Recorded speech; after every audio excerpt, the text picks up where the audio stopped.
Hi കൂട്ടുകാരെ, എല്ലാവർക്കും പുതിയ അധ്യായത്തിലേക്ക് സ്വാഗതം. ഇന്ന് നമുക്ക് വിക്ടേഴ്സ് ചാനലിൽ 3ാം ക്ലാസ്സുകാർക്ക് ഗണിതം മാത്സിൻ്റെ ക്ലാസ് ആയിരുന്നു ഉണ്ടായിരുന്നത്. രൂപങ്ങൾ ചേരുമ്പോൾ വെൻ ഷേപ്സ് ജോയിൻ എന്ന പാഠഭാഗത്തിലെ പ്രവർത്തനങ്ങളാണ് നമ്മളിപ്പോൾ ചെയ്തുകൊണ്ടിരിക്കുന്നത് അല്ലേ? അതിനു മുമ്പ് ആദ്യമായി ഈ ചാനൽ കാണുന്നവർ സബ്സ്ക്രൈബ് ചെയ്ത് ബെൽ ബട്ടൺ അമർത്തി ഓൾ എന്ന ഓപ്ഷൻ കൊടുക്കാൻ മറക്കല്ലേ. ഇന്നത്തെ പ്രധാന പ്രവർത്തനങ്ങൾ എന്തെല്ലാമാണെന്ന് നമുക്ക് നോക്കാം. കഴിഞ്ഞ ക്ലാസ്സിൽ നാം 3 ഷേപ്സ് രൂപങ്ങളെ പറ്റി പഠിച്ചിരുന്നു. ഏതൊക്കെയായിരുന്നു അവ? Circle, triangle and rectangle. വൃത്തം, ത്രികോണം, ചതുരം. അതിൽ ഇന്ന് നാം പഠിച്ചത് ത്രികോണത്തെക്കുറിച്ച് മാത്രമാണ്. ട്രയാങ്കിൾ എന്ന ഒരു ഷേപ്പിനെ കുറിച്ച് മാത്രമാണ് പഠിക്കുന്നത്. നമുക്ക് ചുറ്റും പല വസ്തുക്കളും നമുക്ക് ത്രികോണ രൂപത്തിൽ കാണാൻ സാധിക്കും. എന്തെല്ലാമാണവ? നോക്കൂ. ഓലപ്പടക്കം, സമൂസ, വീടിൻ്റെ മേൽക്കൂര, പിന്നെ പലതരം സിഗ്നലുകൾ എന്ന് വെച്ചാൽ നിർബന്ധമായും പാലിക്കേണ്ട റോഡ് നിയമങ്ങൾ എല്ലാം സൂചിപ്പിക്കുന്നത് ത്രികോണ ആകൃതിയിലുള്ള രൂപത്തിനുള്ളിലായിരിക്കും.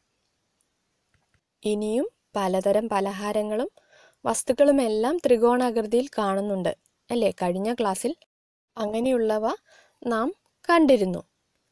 ഇന്ന് നമുക്കുള്ള ആദ്യത്തെ പ്രവർത്തനം, നമുക്ക് ത്രികോണം നിർമ്മിക്കാം. എങ്ങനെ? കമ്പുകൾ ഉപയോഗിച്ചോ, അല്ലെങ്കിൽ ഈർക്കിൽ ഉപയോഗിച്ചോ, അതുമല്ലെങ്കിൽ തീപ്പെട്ടിക്കൊള്ളികൾ ഉപയോഗിച്ചും ത്രികോണം നമുക്ക് നിർമ്മിക്കാം. വളരെ എളുപ്പത്തിൽ ത്രികോണങ്ങൾ ഉണ്ടാക്കാനുള്ള മാർഗം നാം ക്ലാസ്സിൽ കണ്ടു. എങ്ങനെയായിരുന്നു? സൈക്കിൾ വാൽവ് ട്യൂബ് ഉപയോഗിച്ച് ആണ് അത് ചെയ്തിരിക്കുന്നത്. ഇവിടെ ചിത്രത്തിൽ കാണുന്ന തീപ്പെട്ടിക്കൊള്ളികൾ ബന്ധിപ്പിച്ചിരിക്കുന്നത് സൈക്കിൾ വാൽവ് ട്യൂബ് ഉപയോഗിച്ചാണ്. കൂട്ടുകാർക്ക് അങ്ങനെയും ഉണ്ടാക്കാം. അതുമല്ലെങ്കിൽ ചേർത്ത് വെച്ച് കമ്പുകൾ അല്ലെങ്കിൽ ഈർക്കിലുകൾ ചേർത്ത് വെച്ച് ഒട്ടിച്ച്, പശ ഉപയോഗിച്ച് ഒട്ടിച്ച് ചാർട്ട് പേപ്പറിലോ നോട്ട്ബുക്കിലോ ഒട്ടിച്ച് ത്രികോണം നിർമ്മിക്കാനാണ് പറഞ്ഞിരിക്കുന്നത്. നാം കണ്ടു 3 കമ്പുകൾ ഉപയോഗിച്ച് നമുക്ക് ത്രികോണം നിർമ്മിക്കാം. നമ്മളിങ്ങനെ നിർമ്മിക്കുന്നതെല്ലാം എന്തിനു വേണ്ടിയാണ്? ത്രികോണത്തെക്കുറിച്ച് കൂടുതൽ അറിയാനായി. അപ്പോൾ നമ്മൾ മനസ്സിലാക്കുന്ന ഒരു കാര്യമുണ്ട്. 3 കമ്പുകൾ ഉപയോഗിച്ച് ത്രികോണം ഉണ്ടാക്കാമെങ്കിൽ ത്രികോണത്തിന് 3 വശങ്ങളാണ് ഉള്ളത് അല്ലേ? Triangles have 3 sides. വലിയ ക്ലാസ്സുകളിലെത്തുമ്പോൾ ഇതിലും കൂടുതൽ കാര്യങ്ങൾ നമുക്ക് മനസ്സിലാക്കാൻ സാധിക്കും.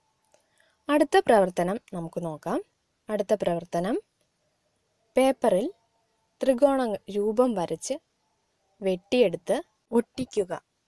ഇതാണ് ചെയ്യേണ്ടത്. നോക്കൂ, ഇവിടെ ത്രികോണങ്ങൾ, പല എണ്ണം ത്രികോണങ്ങൾ ഒട്ടിച്ചിരിക്കുന്നത് കണ്ടോ?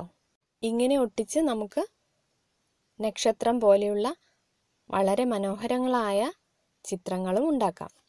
ഇനി ഇതുപോലെ പലതരത്തിലുള്ള നിറത്തിലുള്ള പേപ്പറുകൾ ഉപയോഗിച്ചാൽ നമുക്ക് നല്ല മനോഹരങ്ങളായ രൂപങ്ങളും നിർമ്മിക്കാം. പല നിറത്തിലുള്ള പേപ്പർ കിട്ടാത്ത കൂട്ടുകാർ ത്രികോണം വരച്ച് അതിന് പലതരത്തിലുള്ള നിറം കൊടുത്താലും മതി. ഇത് നിങ്ങളുടെ നോട്ട്ബുക്കിലോ അല്ലെങ്കിൽ ചാർട്ട് പേപ്പറിലോ ചെയ്യേണ്ട പ്രവർത്തനമാണ് കേട്ടോ. അടുത്ത പ്രവർത്തനം ഇതാണ്.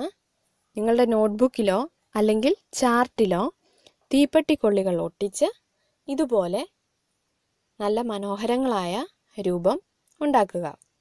അടുത്ത പ്രവർത്തനം പാഠപുസ്തകത്തിലുള്ളതാണ്. പേജ് നമ്പർ 54 പ്രവർത്തനമാണ്.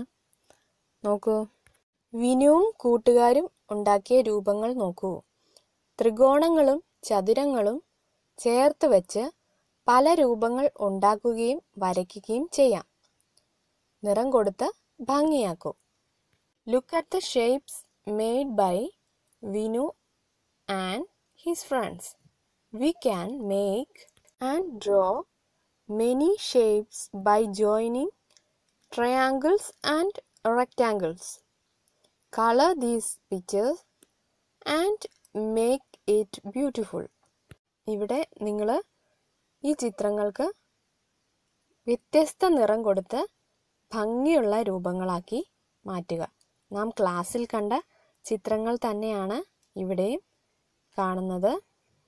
അപ്പോൾ അതുപോലെ വ്യത്യസ്തങ്ങളായ നിറം കൊടുത്ത് നല്ല ഭംഗിയുള്ള ചിത്രങ്ങളാക്കി മാറ്റുക. ഇന്നത്തെ പ്രവർത്തനങ്ങളെല്ലാം നല്ല രസകരമായ പ്രവർത്തനങ്ങളാണല്ലേ?